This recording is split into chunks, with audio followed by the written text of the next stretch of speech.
आकाशवाणी दिल्ली प्रस्तुत करता है विशेष फोन इन कार्यक्रम रेडियो डॉक्टर।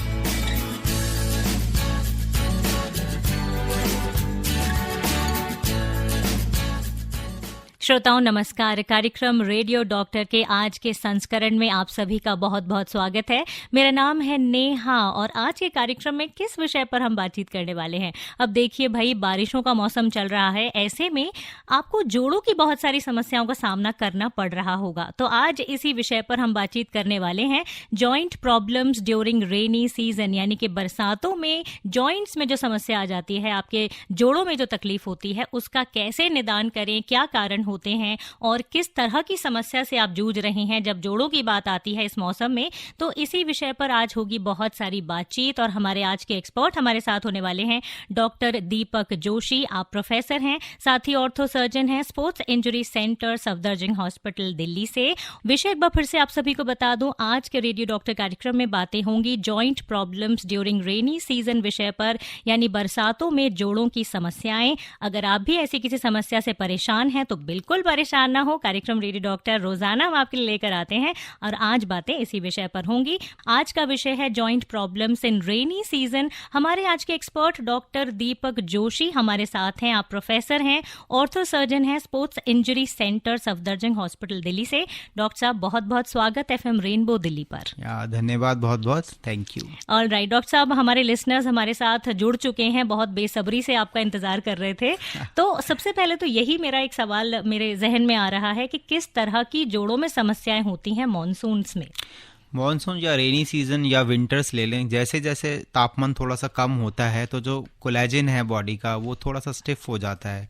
तो जो ऑलरेडी डैमेज जॉइंट्स होते हैं, जैसे जो बुजुर्ग जैसे आप कह रहे हैं, तो उनमें आर्थराइटिस की प्रॉब्लम होती है और ऑलरेडी जॉइंट में इन्फ्लामेशन, जिनको रोमेटॉइड आर्थराइटिस होती है या इन्फ्लामेशन, जिनको यूरिक एसिड की प्रॉब्लम होती है, तो इनके जो सिम्टम्स हैं, इनकी जो तकलीफें हैं, वो बढ़ने के चांसेस इंक्रीज हो जाते हैं। मतलब जोड़ों में स्टिफनेस और दर्द जो है वो बढ़ जाता है आमतौर पर इन ऐसी सिचुएशंस में। और ऐसे में फिर रोजमर्रा के जो काम होते हैं, बैठना उठना, सीढ़ी चढ़ना उतरना, उसमें समस्या आ सकती है। अच्छा, ये बुजुर्गों में ज्यादा होती है जैसा कि अभी आपने मेंशन किया। बुजुर्गों में, क्योंकि मेनली है कि जो जॉइंट डैमेज्ड है उसमें ज्यादा प्रॉब्लम होती है देन जो प्रेस्टीन जॉइंट होता है उसमें छोड़ के। जो डैमेज जॉइंट, जो एजिंग प्रोसेस जो होता है बॉडी में, उसके हिसाब से जो कार्टिलेज थोड़ी बहुत डैमेज होती रहती है विद एज के साथ साथ। तो इसलिए सारा का सारा जो दारोमदार वो लिगामेंट्स और मसल्स के ऊपर ही रहता है इन लोगों का, मतलब जो बेसिकली जिनको स्ट्रांग करना होता है। तो मोस्टली फिर ये जब इस तरह का मौसम होता है, थोड़ा सा तापमान गिरेगा, ह्यूमिडिटी बढ़ेगी, तो ये जो कोलेजन जो बॉडी का होता है वो स्टिफ होना स्टार्ट हो जाता है। अच्छा। तो स्पेशली ये जो डैमेज्ड कोलेजन है ये ज़्यादा स्टिफ होता है, इसमें इलास्टिसिटी कम होती है, इस वजह से जो दर्द हैं जोड़ों के वो बढ़ जाते हैं। अब बहुत सारी बातें करने को है यहाँ पर कि इसके सॉल्यूशंस क्या हैं, कैसे हम अपने आप को बचा सकते हैं। फिलहाल एक कॉलर लाइन पर है। हेलो जी, नमस्कार, अपना नाम बताएं। मेरा नाम सुनील जुनेजा है, मेरी एज 56 है। जी सुनील जी, कहाँ से बोल रहे हैं आप? दिल्ली लक्ष्मी नगर से। बिल्कुल, अपना सवाल पूछिए। सर से पूछना था, मेरे ना बैक बोन में कई सालों से पेन रहती है बहुत, क्योंकि एक्चुअली मेरी मदर को ना पहले पैरालिसिस था, तो मैं उनको नहलाने धुलाने के लिए उठाता था जी। तब से मेरे को ये पेन है। और ये पिछले साल मैं एक बार सीढ़ियों से भी गिर गया था, तो मेरे छत से, मतलब सीढ़ी बैक साइड, मतलब रीढ़ की हड्डी वाली साइड से ना बैक पीछे था मेरे, उससे बच गया मैं। लेकिन उस टाइम से मतलब काफी पेन में आती है, मतलब। और तो मैंने अभी थोड़े टाइम पहले चेक भी करा था, विटामिन डी भी बहुत कम आया था मेरा। 56 ईयर जो इस एज है, इस एज में आमतौर कैल्शियम, विटामिन डी और ऑस्टियोपोरोसिस की प्रॉब्लम काफ़ी होती है। इसकी वजह से भी कमर में दर्द काफ़ी देखने को मिलता है। दूसरी है कि क्योंकि आप काफ़ी मेहनत वाला काम करते थे, काफ़ी मतलब हार्ड वर्क करते थे उठाने में उनको, तो उस वजह से भी जो डीजनरेशन है, बॉडी को जितना बहुत ज़्यादा यूज़ करेंगे उतना डीजनरेशन बढ़ता है। तो चांसेस हैं कि आपको लंबर स्पॉन्डिलोसिस हो या हो सकता है थोड़ी बहुत डिस्क की प्रॉब्लम भी हो। तो आमतौर पे अगर बहुत ही दर्द ज़्यादा है और पैरों तक जा रहा है तो आपको बहुत, मतलब आपके दिन डेली एक्टिविटीज़ में आपको प्रॉब्लम हो रही है, तो आपको किसी डॉक्टर को डेफिनेटली स्पाइन सर्जन को दिखाना चाहिए।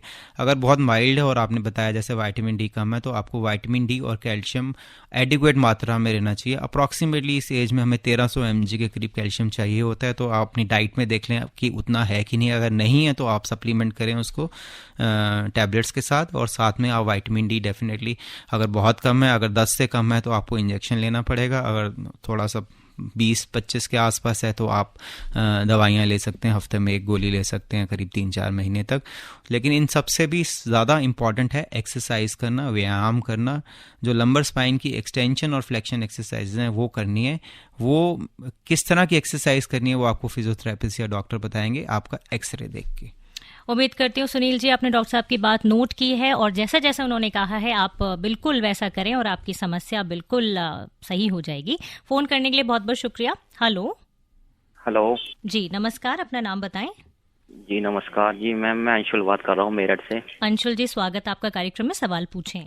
सवाल ये है डॉक्टर साहब से कि हम जब एसी में सोते हैं ना, एसी चलाते हैं जी। तब हमें पेन होता है, यानी कि खिंचाव सा होता है। तो क्या इस कारण एसी भी समस्या का कारण बन सकता है? आपकी उम्र कितनी है? जी 25 साल। 25 साल। हाँ, कुछ लोगों को जिनको जोड़ों की प्रॉब्लम्स होती हैं, जिनको इन्फ्लामेटरी आर्थराइटिस कहते हैं हम लोग, उनको एसी के अंदर आमतौर पे देखा गया है कि जोड़ों के दर्द और पेन्स बढ़ जाते हैं। मतलब बेसिकली आप एसी के बिल्कुल आगे सामने सोओगे, बिल्कुल हवा आपके ऊपर आ रही है तो वो उस तरह ही काम करेगी जैसे ठंड का मौसम आ गया हो। तो जैसे ठंड में जो कोलेजन है वो बॉडी का स्टिफ हो जाता है और स्टिफनेस बढ़ जाती है। तो बेसिकली आपको अपने टेस्ट वगैरह कराने चाहिए। मतलब आमतौर पर लोगों में होता नहीं है ये इस एज में, 25 साल की उम्र में। अगर आपको अपने टेस्ट सारे चाहिए, विटामिन डी लेवल और कैल्शियम लेवल और विटामिन B12 लेवल आपको अपना कराना चाहिए। अगर वो कम है तो आपको एडिक्वेट अमाउंट में लेना है। और एक्सरसाइज डेफिनेटली एज यूजुअल, चाहे बच्चा है, चाहे जवान है, चाहे ओल्ड है, सबको कुछ ना कुछ एक्सरसाइज जरूर करनी चाहिए। और ये सुझाव उन तमाम सारे लोगों के लिए है, उम्र चाहे जो भी है, एसी में सोते हैं क्योंकि मौसम ऐसा है, एसी के बिना रहा भी नहीं जाता। तो अपना ख्याल रखें, एक्सरसाइज रेगुलरली करें, डाइट पे फोकस करें, तो ये समस्या थोड़ी आपकी कहीं ना कहीं कम जरूर हो जाएगी। हेलो। हेलो जी नमस्कार, नाम बताएं। नमस्कार, GS चट्ठा बोल रहा हूँ। डॉक्टर साहब को भी नमस्कार। नमस्ते जी डॉक्टर साहब, जैसे ही मौसम चेंज होता है ना, मेरे घुटने में दर्द होने लग जाता है। तो एंटीबायोटिक खाते हैं या पेन किलर खाते हैं तो पेट खराब हो जाता है। तो इसके लिए क्या किया जाए? ऑइंटमेंट लगाएं तो थोड़ा रिलीफ मिल जाता है। खान पान में क्या लें ताकि इससे थोड़ा सा फायदा हो जाए और दर्द ज्यादा ना हो? तो वो सबसे इम्पॉर्टेंट है जी, जैसे ये जो मौसम है, मानसून है, इसमें चलो टेम्परेचर तो कम होता है लेकिन साथ साथ ह्यूमिडिटी काफ़ी बढ़ जाती है। तो जो पानी का लॉस है, स्वेटिंग है, वो काफ़ी होती है। हमारा शरीर से पानी काफ़ी निकलता है स्वेट बन के। तो जो हीट स्ट्रोक, हीट क्रैम्प्स, ये भी बहुत कॉमन है इसमें। तो जो नॉर्मल आप पानी पीते हैं करीब 2 से 2.5 लीटर ज़रूर पीना चाहिए। लेकिन इस मौसम में अगर आपको कॉन्ट्रा इंडिकेशन नहीं है तो इसको इंक्रीज़ करके करीब 2.5 से 3 लीटर कर देना चाहिए। दूसरा, आपको कैल्शियम और विटामिन डी रेगुलर लेना चाहिए। और सबसे इम्पॉर्टेंट है एक्सरसाइज करना। जैसे मैंने कहा कि आप अपनी मसल्स को, एज के साथ साथ जो है जॉइंट्स ख़राब होते हैं लेकिन मसल्स हमेशा जवान रहती हैं। अगर आप मसल्स को स्ट्रॉन्ग करेंगे तो आपका जो फोर्स है मसल्स लेंगी और जो जॉइंट्स नहीं लेंगे तो आपको पेन कम होगा। तो एक्सरसाइज, अच्छी डाइट में आपको बेसिकली जो ग्लूकोसामीन ज़्यादा लेने हैं, या तो आप टैबलेट के फॉर्म में ले सकते हैं, या आप लीफी वेजिटेबल, जो ग्रीन वेजिटेबल्स हैं और गूदे वाले जो फ्रूट्स होते हैं, इनमें ग्लूकोसामीन्स काफ़ी ज़्यादा अमाउंट में होते हैं और इस मौसम में तो ये अवेलेबल भी हैं। आई थिंक आप ये खाने में आप ये इंक्रीज़ कर सकते हैं। जी बिल्कुल। एक और कॉलर है लाइन पर। हेलो। हेलो जी नमस्कार, अपना नाम बताएं। नेहा बेनीवाल जी को रघुविंदर सिंह चट्ठा का नमस्कार। नमस्कार जी, सवाल पूछें। डॉक्टर साहब को सादर प्रणाम। हाँ नमस्ते। डॉक्टर साहब, मेरे साथ प्रॉब्लम ये है कि जब ये बरसात का मौसम आता है ना, हाँ जी, जब मेरे घुटनों में पेन तो इतनी ज्यादा नहीं होती लेकिन उठने बैठने में बड़ी दिक्कत होती है। हाँ। तो मैं ये जानना चाहता हूँ कि ड्राई फ्रूट में क्या लिया जाए जिससे ये दिक्कत दूर हो जाए, कृपया बताने का कष्ट करें। ड्राई फ्रूट में आप अखरोट लीजिए। अखरोट मतलब जितना आप टॉलरेट कर सकते हैं, ऐसा नहीं कि बहुत ज़्यादा भी लेना। अखरोट और बादाम आप ले सकते हैं, लेकिन अखरोट से माना जाता है कि वो कार्टिलेज के लिए काफ़ी अच्छा होता है। डाइट में आप ये लें, लेकिन एक्सरसाइज सबसे इम्पॉर्टेंट है। जैसे मैंने पहले ही बताया, पानी अपना एडिक्वेट, वाटर इनटेक एडिक्वेट होना चाहिए और साथ में एक्सरसाइज करें।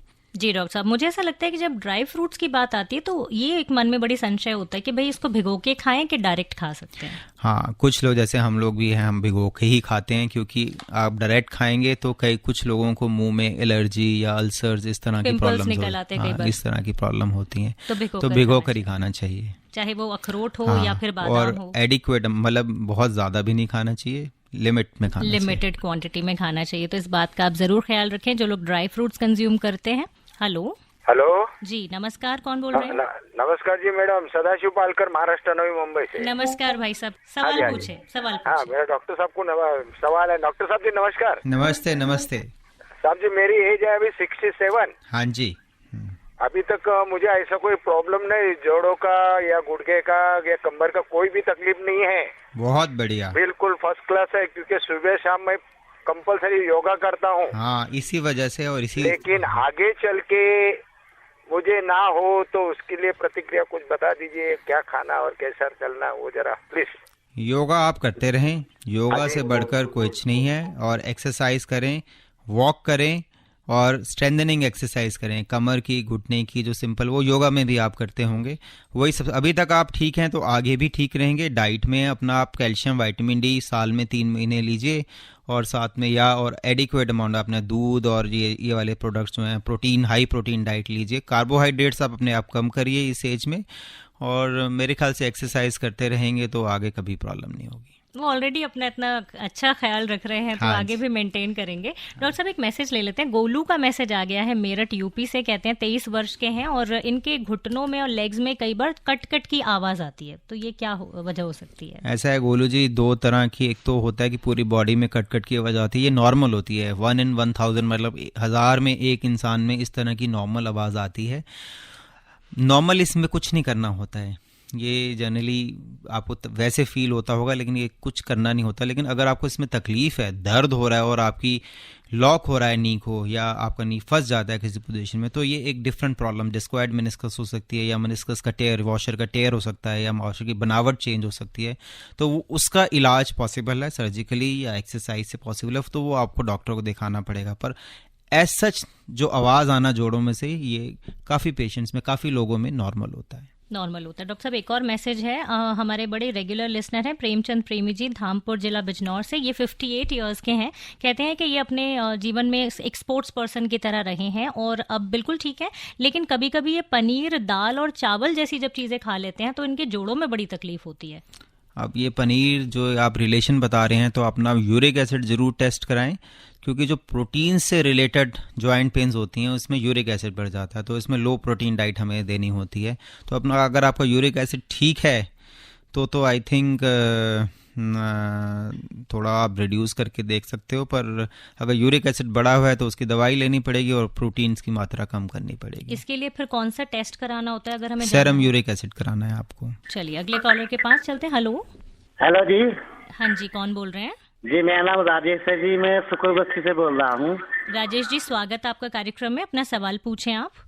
सवाल ये है जी कि जब सर्दी ज्यादा होती है तो तब भी घुटनों में दर्द रहता है, और गर्मी भी ज्यादा पड़ती है तब भी घुटनों में ज्यादा दर्द रहता है।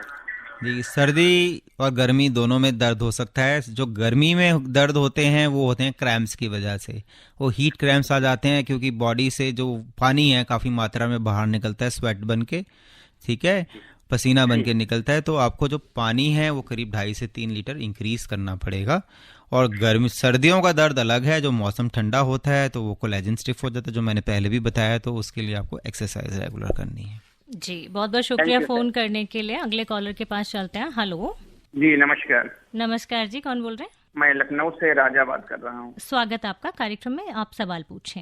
जी जी डॉक्टर नमस्कार। नमस्ते राजा जी। सर, खास करके बरसात के मौसम में और गर्मियों के मौसम में हमको जो परेशानी ये होती है कि पैरों के टखने, घुटने और पैरों के पंजे, इनमें जो है बहुत ज्यादा हमें दर्द महसूस हुआ करती है। ये जो ज्वाइंट जितने भी हैं, ये पैरों में, टखने में, घुटनों में और पंजों में, ये दर्द हमको हुआ करती है। अच्छा, और ये लगभग 1 या 2 बजे इधर से और शाम को लगभग 6-7 बजे तक ये महसूस होगी, फिर अपने आप से खत्म हो जाती है। तो इसके बारे में क्या कर सकते हैं? हाँ, ये जो जोड़ों में दर्द है, जो डिस्टल जॉइंट्स हैं, जैसे हाथों की उंगलियों या पैरों में भी जो डिस्टल जॉइंट्स में दर्द हैं, तो इनमें जो दर्द है, जो अकड़न रहती है, जो आप कह रहे हो कि धीरे धीरे खत्म हो जाती है, तो इसके लिए कुछ ब्लड टेस्ट कराने होते हैं। हमें ये रूल आउट करना है कि इन्फ्लामेटरी पैथोलॉजी नहीं है, मतलब रूमेटॉइड आर्थराइटिस ना हो। उसके लिए कुछ टेस्ट होते हैं, जैसे रूमेटॉइड फैक्टर है, यूरिक एसिड है, ESR, CRP, वो आपके फिजिशियन आपको बताएंगे। वो आप अपने सारे टेस्ट कराएं। अगर वो नॉर्मल हैं, मोस्टली वो नॉर्मल निकलते हैं, लेकिन कुछ में अगर पॉजिटिव हैं तो अकॉर्डिंगली दवाई देनी पड़ती है। अगर वो नॉर्मल हैं तो आपको कैल्शियम और विटामिन डी ही लेना है। और आपको हो सकता है कि स्टॉकिंग्स पहन के चलना, हो सकता है आपको वेन्स की, नसों की प्रॉब्लम हो, तो आपको एक तो कैल्शियम विटामिन डी रेगुलर लेना है, around 2 to 3 months in a year, और साथ में एक्सरसाइज करनी है। अगर उससे भी ठीक नहीं होता तो आपको हो सकता है पैरों में स्टॉकिंग्स पहननी पड़े। जी डॉक्टर साहब, एक मैसेज है अहमदाबाद से ललित भाटिया जी का। ये 63 years ओल्ड हैं और 2-4 दिन से इनके दाएं पाँव में मसल स्टिफ हो गया है, तो सोल्यूशन आपसे चाहते हैं। 2-4 दिन ही हुए हैं तो हो सकता है मसल पुल हो गया हो। अगर मसल पुल हो गया तो उसके लिए दवाई लेनी है दर्द की, और साथ में आप थोड़े दिन फिजियोथेरेपी और स्ट्रेचिंग कराएं। आई थिंक ठीक हो जाएगा 2-3 दिन पुराना दर्द। तो कोई ऐसी ज्यादा समस्या की बात नहीं है। हाँ जी। हेलो जी, कौन बोल रहे हैं? मैं सुनील जी बोल रहा था। मैं अभी बीच में मेरा फोन कट गया था, मैं पूरा क्वेश्चन नहीं कर पाया था। जी पूछिए। एक्चुअली मेरे बैकबोन में जैसे पेन था, तो मैं पहले बेल्ट भी लाया था। बेल्ट यूज किसी ने मना किया कि बेल्ट आप बिना डॉक्टर के उसके यूज ना करें जी। और एक और क्वेश्चन था कि जैसे मैं बचपन से गोवर्धन परिक्रमा करता है, तो घुटने पे भी मतलब काफी कहीं स्वेलिंग से आती है और थोड़ा कई बार उसमें दर्द होता है बहुत। जी डेफिनेटली। अगर आपके इतनी 56 ईयर जो आप बता रहे थे और आपके घुटनों में दर्द है तो आर्थराइटिस होगी घुटनों में। कितनी सीवियर है ये एक्सरे देख के ही पता लगता है। अगर बहुत ज़्यादा सीवियर है कि बिल्कुल घुटना से घुटना ख़त्म ही हो गए हैं, चला नहीं जा रहा है, तो घुटने का ऑपरेशन करना पड़ता है, बदलना पड़ता है घुटने को। अगर माइल्ड है तो एक्सरसाइज और कुछ स्पेशल दवाइयाँ होती हैं आर्थराइटिस के लिए, वो लेनी होती हैं, उससे आप डेफिनेटली ठीक हो जाएंगे। बेल्ट लगाने में ऐसा कोई प्रॉब्लम नहीं है, लेकिन बेल्ट मतलब ज़बरदस्ती भी लगानी नहीं चाहिए, क्योंकि वो लगा के अगर बेल्ट लगा के चलेंगे तो मसल्स वीक होंगी। तो डेफिनेटली डॉक्टर्स की सलाह लेनी है, जैसे आपको बताया। वो आपको एक्सरे देखेंगे घुटने का भी और स्पाइन का, फिर अकॉर्डिंगली आपको बताएंगे क्या करना है। जी डॉक्टर साहब, एक मैसेज है गाजियाबाद से मनोहर लाल गांधी हैं चाणक्य चौक से, और जानना चाहते हैं कि जिन लोगों को कमर में दर्द होता है, घुटने और पैरों में तकलीफ होती है, उन्होंने किस तरह के जूते चप्पल उनको पहनने चाहिए। कई बार डॉक्टर स्कोल शूज की काफी बातचीत होती है, तो किस तरह का फुटवेयर पहनना चाहिए? हाँ, जो ऐसी बेसिकली है कि आपको ज़्यादा हील नहीं होनी चाहिए जूतों में, शूज़ में, क्योंकि उससे नी पे प्रेशर ज़्यादा पड़ता है। जिन लोगों को फ्लैट फुट होता है उनको स्पेशल शूज़ फ्लैट फुट के हिसाब से पहनने होते हैं, मीडियल आर्च पहननी होती हैं। डॉक्टर शोल्स के जो शूज़ हैं, ये चप्पल डेफिनेटली ये काफ़ी मतलब लोगों में ये है कि वो पहनना चाहते हैं, लेकिन बेसिकली वो स्पेसिफिक प्रॉब्लम्स के लिए होती है। प्लांटर फेशियाइटिस जिसको कहते हैं, उसमें पैरों में दर्द होता है। जब पहला पैर फुट रखते हैं तो पैरों के अंदर इन्फ्लामेशन होती है और हील के अंदर पेन ज़्यादा होता है। उनको फिर रिकमेंडेड होता है कि डॉक्टर शोल्स की चप्पल पहने। आजकल काफ़ी सारे सेंटर्स ऐसे हैं जिनको काफ़ी फुट की जिनको लोगों को प्रॉब्लम है, जिसमें हम फुट प्रेशर स्टडीज़ करते हैं। आप मॉल्स में भी जाएंगे तो काफ़ी आपको जूते वो बताएंगे कि आप पहले चलाएंगे आपको उस पर, फिर आपको फुट प्रेशर्स देखेंगे, फिर उस तरह से रिकमेंड करेंगे। तो अगर बहुत ज़्यादा प्रॉब्लम है चलने फिरने में और आपको लग रहा है कि पैरों में कुछ डिफॉर्मिटी वगैरह है, तो फुट प्रेशर एनालिसिस करा के आप जूते पहन सकते हैं। पर मतलब अगर ब्रॉडली मैं बोलूँगा तो बेसिकली अगर आपको नी घुटनों के दर्द की प्रॉब्लम है और पैरों की प्रॉब्लम है तो आपको हील बहुत कम से कम पहननी है और वो सॉफ्ट होनी चाहिए। और ये खासकर महिलाओं के लिए बहुत बड़ा सजेशन है जो हील के सैंडल्स पहनना कहीं ना कहीं कंपल्शन है। हाँ। बहुत इंपॉर्टेंट है। तो साथ में मतलब पहने, लेकिन फिर एक्सरसाइज जरूर करें। एक्सरसाइज करें और वो भी थोड़ा देखें कि आप कितना प्रेशर अपने नीज पर डाल सकती हैं। हाँ। बहुत जरूरी है। साथ ही एक और सवाल था इनका कि जो लोग इस तरह की समस्या से जूझते हैं, जोड़ों में दर्द है, तकलीफ है, कमर में समस्या है, क्या इनको ठंडी चीजें खाना चाहिए, सजेस्टेड है या मतलब नहीं करना? मतलब एज सच खाने पीने में वेदर हॉट खाना या कोल्ड, बेसिकली उसमें कुछ फर्क पड़ता नहीं है, इससे कोई ऐसा कोई रिलेशन नहीं है। बेसिकली यह है कि डाइट में विद एज कैल्शियम और विटामिन डी और ग्लूकोसामिन्स ये आपको इंक्रीज करने हैं, क्योंकि यही आपके जॉइंट्स के लिए बेटर होंगे। श्रोताओं, मैं आपको एक बार फिर से बता दूं, आप सुन रहे हैं कार्यक्रम radio doctor FM rainbow Delhi 102.6 megahertz पर, और आज हम बातें कर रहे हैं बरसात में जोड़ों की समस्याएं विषय पर। हमारे साथ हैं डॉक्टर दीपक जोशी, आप सभी के सवालों के जवाब दे रहे हैं। अगर आप भी जोड़ों की किसी भी समस्या से परेशान हैं तो आप हमें सीधे फोन कर सकते हैं। हमारे नंबर है 011-2342-1080 और 011-2342-1084। मैसेज करना चाहें तो 9868107070 पर संपर्क कर सकते हैं। डॉक्टर साहब, बहुत से मैसेजेस हमारे पास आ गए हैं। तो मिलन है दिल्ली से, कह रहे हैं कि मेरे लेफ्ट पैर के तलवे में 1 महीने से दर्द हो रहा है, क्या कारण हो सकता है? जैसा मैंने अभी बताया, तलवे का दर्द बेसिकली प्लांटर फिशियाटिस कहते हैं हम इसको। तो ये या तो चोट लगने की वजह से होता है, या यूरिक एसिड बढ़ने से, या वैसे भी हो सकता है। तो बेसिकली ये है कि हील का में जो एरिया है वो उसमें इन्फ्लामेशन बहुत आसानी से जाती नहीं है। तो आपको एक तो बर्फ़ से सिकाई करनी है, कुछ स्ट्रेचिंग एक्सरसाइजेज हैं प्लांटर फिशियाटिस की, वो आप देख सकते हैं यूट्यूब पे, वो आप करें। और साथ में फिजियोथेरेपी करानी पड़ेगी, कुछ दिन फिजियोथेरेपी, लेजर या अल्ट्रासोनिक वो करानी पड़ेगी। आई थिंक उससे ठीक हो जाएगा। जी डॉक्टर, ये बहुत कॉमन प्रॉब्लम है। बेंगलोर से एक मैसेज है संदीप का, 36 इयर्स के हैं। इनका क्वेश्चन है अबाउट जॉइंट हाइपर मोबिलिटी। जानना चाहते हैं कि जो स्ट्रेंथनिंग एक्सरसाइजेज होती हैं उससे हाइपर मोबिल नीज जॉइंट की समस्या ठीक हो जाती है? हाँ, हाइपर मोबिलिटी जो है ये एक तो है डिजीज़ की वजह से भी होती है। बहुत सारी डिजीज़ हैं जैसे मार्फन सिंड्रोम, एल्नर-डालर सिंड्रोम, ये सारी चीज़ें होती हैं, इनकी वजह से भी जनरलाइज लैक्सिटी होती है जी। पर नॉर्मली भी जो लोग, ज़्यादा बच्चे जो होते हैं, जो खेलते हैं, जो जिम्नास्ट होते हैं, जैसे आपने डिस्कस थ्रोअर्स, ये इन सब में भी नॉर्मल या हाइपर लैक्सिटी होना ये नॉर्मल है। नाउ स्ट्रेंथनिंग से डेफिनेटली ये कम हो जाती है, लेकिन पूरी तरह ऐसे ठीक नहीं होती। स्ट्रेंथनिंग हम सारे जितने जो बच्चे होते हैं जो हाइपरलेक्स होते हैं, जिनको हाइपरलेक्सिटी होती है, सबको एडवाइस करते हैं, क्योंकि स्ट्रेंथनिंग से जो हाइपरलेक्सिटी की वजह से चोट लगने के चांसेस होते हैं वो बहुत कम हो जाते हैं। हाइपरलेक्सिटी कोई डिजीज़ नहीं है। हाइपरलेक्स जो होते हैं वो ज़्यादा बेहतर खेल पाते हैं, ज़्यादा तेज भाग पाते हैं, और उनकी जो एक्टिविटी लेवल होता है, जो थ्रोइंग पावर होती है, वो हमेशा ज़्यादा होती है। जी डॉक्टर साहब, एक कॉलर है। हेलो जी, नमस्कार। नमस्कार जी, कौन बोल रहे हैं?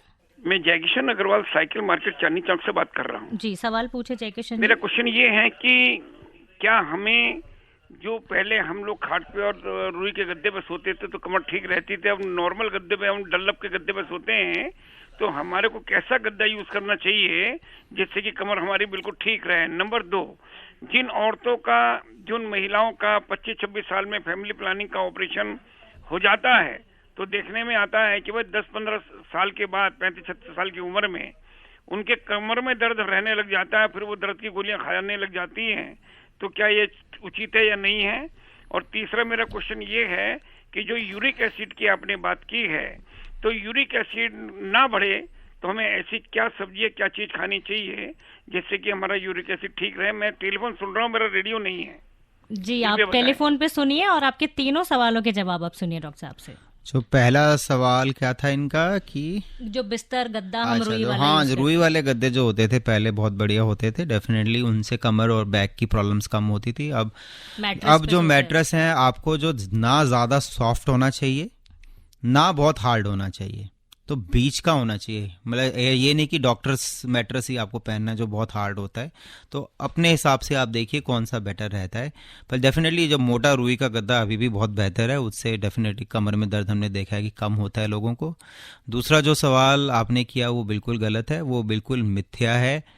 इसका मतलब फैमिली प्लानिंग से कमर दर्द का ज़रा भी रिलेशन नहीं है। तो ये तो आप दिमाग से बात निकाल दीजिए, और आई थिंक बाकी जो शुरू होता है वो भी निकाल दें। तो तीसरी बात यूरिक एसिड बढ़ने का है। यूरिक एसिड आमतौर पे बीमारी है, हाइपर यूरिसीमिया बीमारी होती है, इसमें एंजाइम्स की कमी होती है। इसकी वजह से कुछ लोगों में यूरिक एसिड बढ़ता है, हर किसी में नहीं बढ़ता है।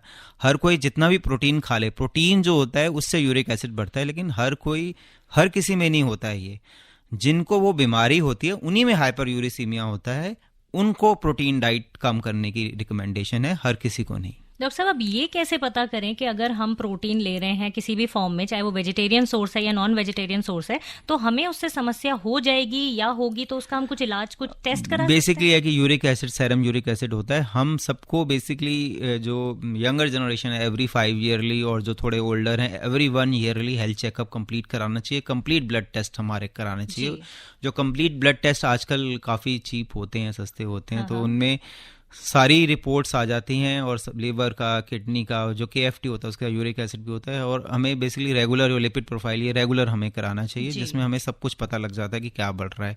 अगर उसमें यूरिक एसिड बढ़ा हुआ आता है तो डेफिनेटली आपको दवाई कम करनी पड़ेगी। नॉर्मली यूरिक एसिड से दर्द बहुत तेज होते हैं, और वो पता लग जाता है, हमें डॉक्टर्स को पता लग जाता है कि ये यूरिक एसिड की वजह से है। ऑलराइट डॉक्टर साहब, एक मैसेज है, अलोका का मैसेज है, 51 इयर्स ओल्ड की ये हाउस वाइफ है, अलोका इनका नाम है, नोएडा से मैसेज कर रहे हैं, और ये डेली मॉर्निंग वॉक करती हैं, योगा करती हैं, एक्सरसाइज करती हैं, लेकिन बारिशों के समय में इनके जॉइंट में तकलीफ हो जाती है, तो ये कोई हेल्दी तरीका चाहती हैं इस प्रॉब्लम से बचने के लिए? हेल्दी तरीका है जॉइंट पेन, जो मैंने पहले ही बताया, with age definitely collagen stiff हो जाता है। एक्सरसाइज करें। अगर आप वॉक पे नहीं जा सकते हैं बारिशों के मौसम में, तो आप साइकिलिंग करें, आप स्ट्रेंथनिंग करें, ठीक है। साइकिलिंग और स्विमिंग भी बहुत अच्छी एक्सरसाइज है अगर आप कर सके। बाकी बचने के लिए ये है कि आपको बारिश के मौसम में जैसे ह्यूमिडिटी भी बढ़ जाती है, वाटर इनटेक आपको 2.5 से 3 लीटर बढ़ाना है, और साथ में आपको डाइट में जैसे आपको बताया है कि ग्लूकोसामीन, जो हमारे सब्जियां और ये सारे जो फ्रूट्स हैं, ये आपको इंक्रीज लेने। और एक्सरसाइज, अगर आप वॉक नहीं कर पाते हो तो आप स्ट्रेंथनिंग करें उस दौरान। जी डॉक्टर साहब, एक मैसेज है, हमारे रेगुलर लिसनर हैं मोहम्मद सरफराज आलम, और ये कहना चाह रहे हैं कि 4-5 दिन पहले से इनकी कमर से लेकर पैर तक काफ़ी दर्द था और मूवमेंट करने में बहुत ज़्यादा समस्या हो रही थी, तो इसको क्या उन्हें समझना चाहिए?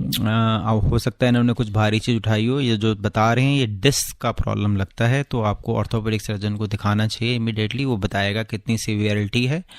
अगर बहुत सीवियर है तो MRI करा के कंफर्म करेंगे, और अकॉर्डिंगली दवाइयाँ या जो भी ट्रीटमेंट चलेगा। अगर बहुत कम सीवियर, अगर डॉक्टर को लगता है कम है, तो आई थिंक दवाइयों से, मतलब रिलैक्सेंट और फिजियोथेरेपी से ठीक हो जाना चाहिए। जी डॉक्टर साहब, एक और मैसेज है, जितेंद्र पाटिल है महाराष्ट्र जलगांव से, और इनकी मदर की एज 62 है, वेट 77 kg है, और उनके घुटने में दर्द बहुत ज़्यादा है, और ये 2 मंजिला इमारत में रहते हैं, और उतार चढ़ाव की वजह से समस्या काफ़ी हो जाती है। 67 ईयर एज और 62 एज है, और घुटनों में दर्द है, तो डेफिनेटली घुटनों की जो नॉर्मल एज रिलेटेड आर्थराइटिस है वो उनको होगी।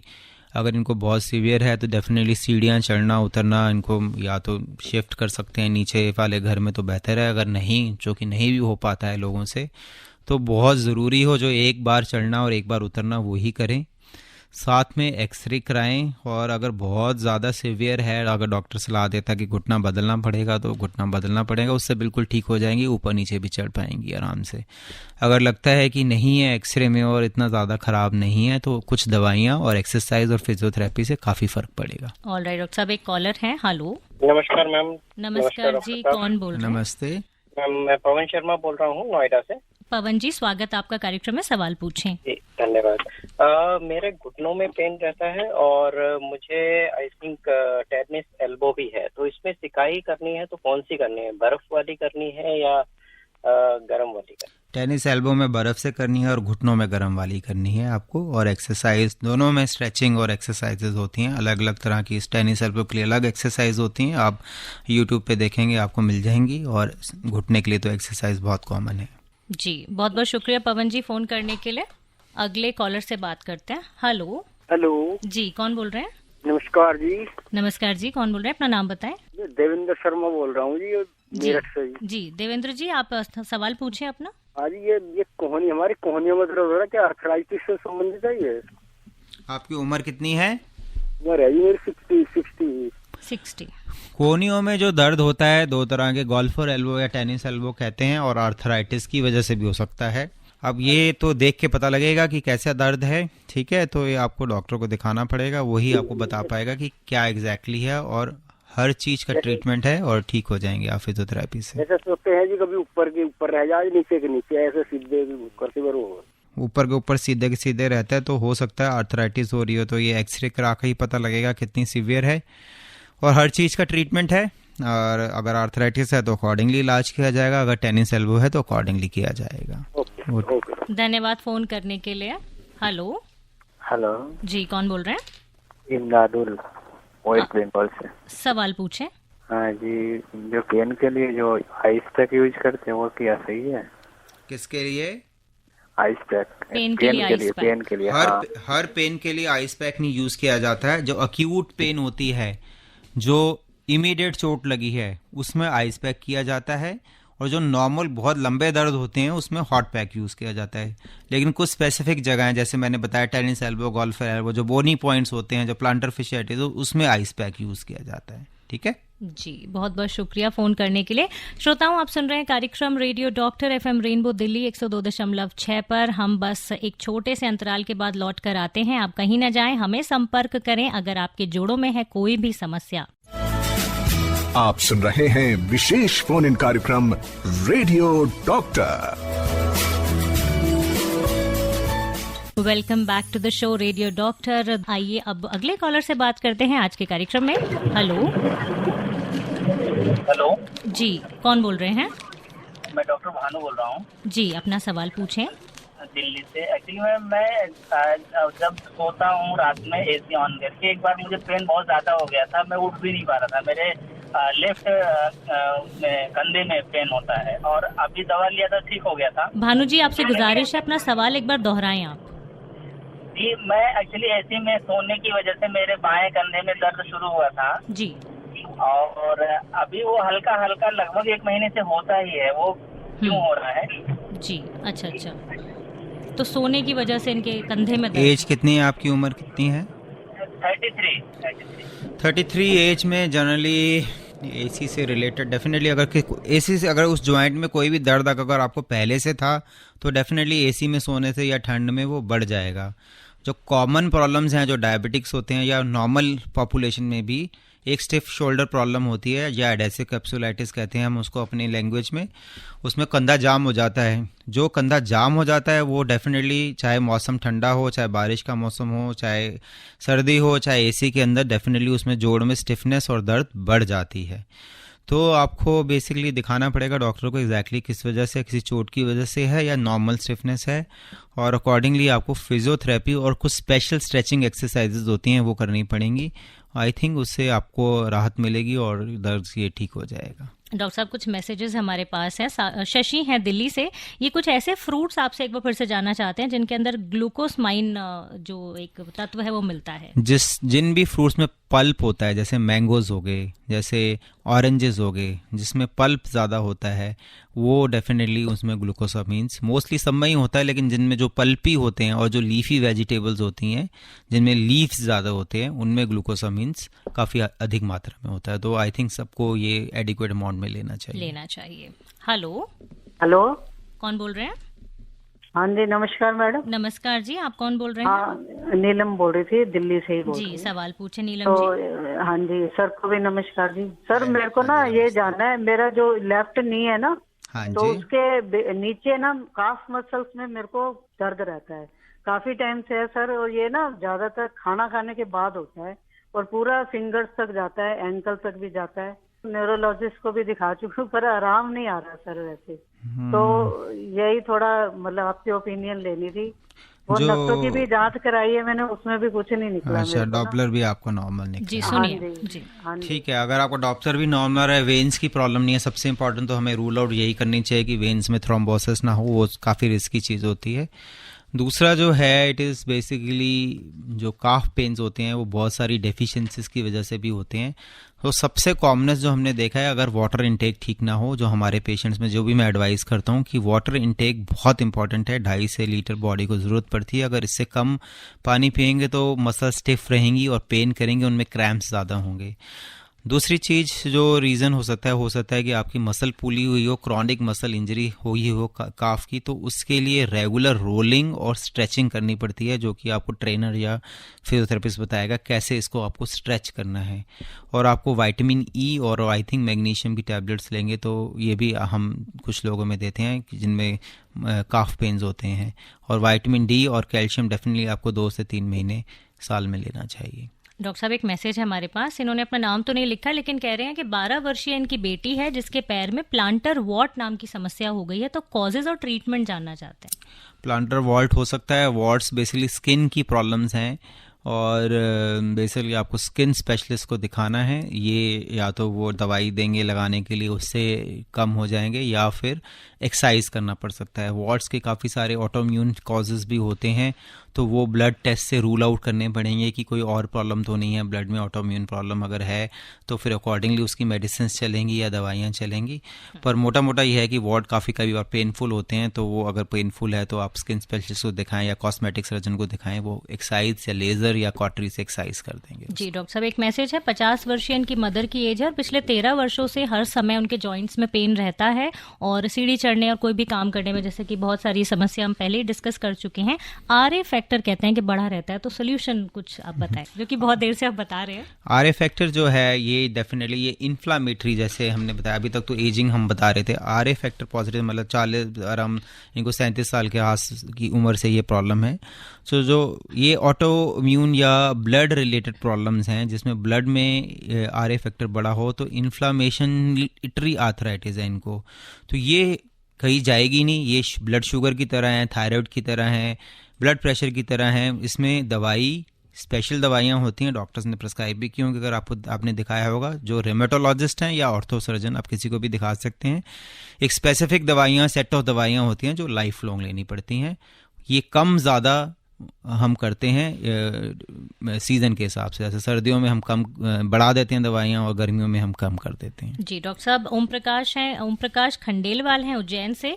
जब यूरिक एसिड बढ़ता है शरीर में तो कहाँ कहाँ तकलीफ होती है? सबसे इम्पॉर्टेंट है मेटाटार्सोफिलेंजियल जॉइंट कहते हैं, जो हमारा टो है, हमारा जो पैर का जो अंगूठा है, बड़ा अंगूठा है, सबसे पहले दर्द वहाँ होता है और बहुत तेज़ दर्द होता है और उसमें सूजन इतनी आ जाती है, स्वेलिंग आ जाती है कि चला ही नहीं जाता, नींद नहीं आती, इतना ज़्यादा दर्द होता है। ये कॉमनेस्ट है।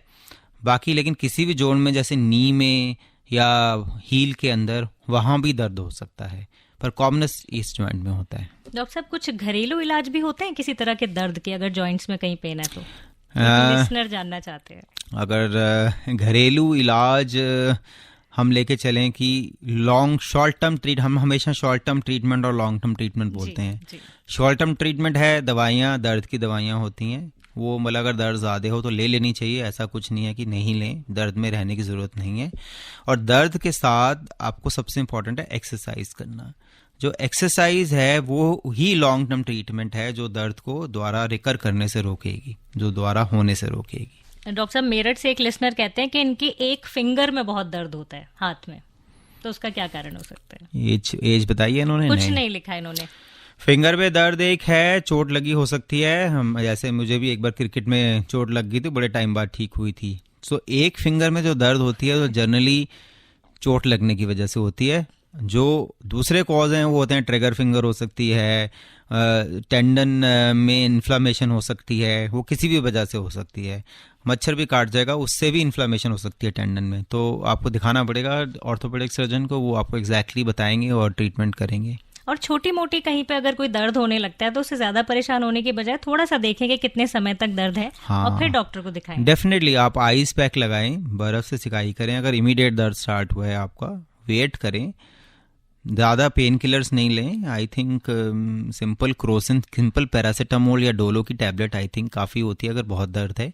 2-3 दिन वेट करें, आई थिंक 2-3 दिन में ठीक हो जाता है, अनलेस एंड अनटिल इतना दर्द है कि बर्दाश्त से बाहर है। जी डॉक्टर साहब एक मैसेज है, वीना जी पूछ रही हैं, 35 इयर्स की हैं, कहती हैं कहीं भी अगर नस दब जाती है तो उसके बाद पूरी बॉडी में पेन शुरू हो जाता है और हिचकी भी आती है। ऐसा इसका कोई लिंक नहीं है, हिचकी अलग प्रॉब्लम है। नस जो चढ़ना है, जो मैं समझ रहा हूँ इनसे, वो है क्रैम्प। राइट। जो क्रैम्प है वो बड़े सारे कॉज होते हैं और सबसे कॉमनेस्ट कॉज जैसे मैंने बताया, पानी कम लेना और कैल्शियम और विटामिन डी कम लेना, ये कॉजेज सबसे ज़्यादा कॉमन होते हैं। तो जनरली क्रैम्प, एक मसल में अगर क्रैम्प आया है तो जनरली वो डेफिशिएंसी तो पूरी बॉडी में है ना, तो दर्द हमेशा पूरी बॉडी में रहता है। जी डॉक्टर साहब एक कॉलर ले लेते हैं। हेलो जी कौन बोल? नमस्कार जी, नाम बताएं जल्दी से। जी मैं मनोज किशनगंज बिहार से बोल रहा हूँ। जी मनोज जी सवाल पूछें, समय कम है। डॉक्टर साहब को नमस्कार। हाँ जी नमस्कार। मेरा प्रश्न ये था सर कि मेरे दाएं कंधे के ज्वाइंट में जो ये काफी पुराना दर्द है और मूवमेंट वगैरह सब सारा सही है, डॉक्टर को भी दिखाया, एक्सरे में भी कुछ नहीं निकलता है, लेकिन हाथ वगैरह उठाने वगैरह में ये दर्द करता है। ये कंटिन्यू बना हुआ रहता है, ये लगभग 12 से 15 साल से ये कंटिन्यू है सर। आपने एमआरआई कराया होगा? एमआरआई तो नहीं कराया, मैं एक्सरे कराया था, एक्सरे में कुछ नहीं आया। तो मोस्टली अगर आपकी मूवमेंट बिल्कुल ठीक है, मतलब आपको स्टिफ शोल्डर नहीं है, एडेप्सिक कैप्सुलाइटिस आपको नहीं है, तो हो सकता है एक मांसपेशी होती है जिसको हम कहते हैं रोटेटर कफ, वो काफी बार इस एज में, इस उम्र में टूट जाता है या टेयर हो जाता है या पार्शियल इंजरी हो जाती है, उसमें थोड़ी बहुत इंजरी हो जाती है, उसकी वजह से दर्द बना रहता है और रात को सोने में भी तंग करता है। तो इसमें नॉर्मली एमआरआई करा के कंफर्म करना चाहिए वेदर वो टेयर है कि नहीं है। अगर टेयर है तो इलाज उसका डिफरेंट है, अगर टेयर नहीं है या पार्शियल टेयर है तो उसमें कंधे में कई बार इंजेक्शन देना पड़ता है और एक स्पेसिफिक एक्सरसाइजेज होती हैं कंधे की जो हमें स्ट्रेंथन करना पड़ता है जिससे ये दर्द जाता है।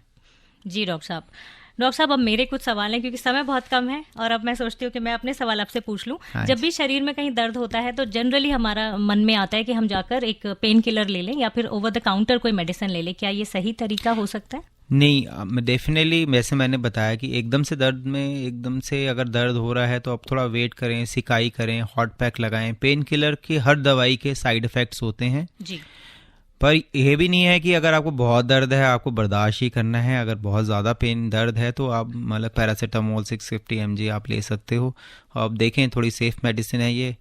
अगर मसल पुल है, बिल्कुल ही चला नहीं जा रहा तो आपको मसल रिलैक्सन लेने पड़ेंगे, पर एज सच है कि इमीडिएट थोड़ा वेट करें, सिकाई करें, थोड़ा रेस्ट करें, बॉडी को रेस्ट दें, हील करने का पहले मौका दें दवाई लेने से पहले। डॉक्टर साहब सवाल तो बहुत सारे हैं लेकिन समय अनुमति नहीं दे रहा है, तो चलते चलते हमारे लिसनर्स को कुछ आप सुझाव, कुछ टिप्स आप देना चाहेंगे कि वो अपने जॉइंट्स को लंबे समय तक दुरुस्त रख पाएं? सबसे इम्पोर्टेंट है बच्चों को बच्चों के लेवल पे लेके जो फूड खाते हैं, जो जंक फूड है, डेफिनेटली मैं मना तो नहीं करूंगा, क्यों मानेंगे तो नहीं तो, लेकिन डेफिनेटली हेल्दी फूड खाएं। कैल्शियम ये नहीं है कि बूढ़ों को ही लेना है, बचपन से लेके लेना शुरू करना पड़ेगा एडिक्वेट अमाउंट में, और एक्सरसाइज करनी पड़ेगी क्योंकि हमारा जो पीक कैल्शियम लेवल है, पीक बोन लेवल है, वो 30 साल की उम्र में होता है। उसके बाद वो घटना शुरू हो जाता है। तो जो आपको पीक बनानी है वो ऐसी बनानी है कि आपका ओल्ड एज तक नॉर्मली रहे, कभी घटे नहीं। जैसे कुछ लिसनर्स बहुत अच्छा कर रहे थे, उनको कोई दर्द नहीं था। एक्सरसाइज करें, वॉक करें अपने हार्ट के लिए और एक्सरसाइज करें अपने जॉइंट्स के लिए। बहुत बहुत शुक्रिया डॉक्टर साहब, आपने इतने विस्तार से इतने सारे क्वेश्चंस के आंसर किए और अभी भी सवाल खत्म नहीं हुए, फोन लाइंस अभी भी बज हो रही हैं यहाँ पर और मेरे सवाल तो बिल्कुल भी एंटरटेन नहीं हो पाए। बहरहाल आप आए, इतने आपने हमारे लिसनर्स के सवालों के जवाब दिए, जानकारी आपने शेयर की, बहुत बहुत शुक्रिया। हाँ, धन्यवाद, बहुत बहुत थैंक यू। ऑलराइट लिसनर्स, तो ये था आज का रेडियो डॉक्टर दीपक जोशी हमारे साथ थे सफदरजंग हॉस्पिटल दिल्ली से। उम्मीद करती हूँ कि आपने जितने भी सवाल पूछे हैं आपको अपनी समस्या का निजात यहाँ पर मिला होगा। इसी तरीके से रोजाना आप ये कार्यक्रम सुन सकते हैं, अपनी समस्याओं का आप समाधान यहाँ पा सकते हैं। कार्यक्रम है रेडियो डॉक्टर, दोपहर 3 बजे रोजाना FM रेनबो दिल्ली पर हम आपके लिए लेकर आते हैं। और इस कार्यक्रम से मुताल्लिक कोई आपकी राय है, कोई सुझाव, कोई फीडबैक हम तक पहुंचाना चाहते हैं तो बिल्कुल हमें दिल खोलकर लिखिए विस्तार से healthairdelhi@gmail.com। इसी के साथ आज का ये कार्यक्रम मैं नेहा यहीं समेट रही हूँ। तब तक आप रखें अपना ख्याल और यूं ही बने रहें रेनबो दिल्ली के साथ। नमस्कार। अभी आप आकाशवाणी दिल्ली से विशेष फोन इन कार्यक्रम रेडियो डॉक्टर सुन रहे थे। कार्यक्रम की प्रस्तुतकर्ता थी शालिनी मित्तल।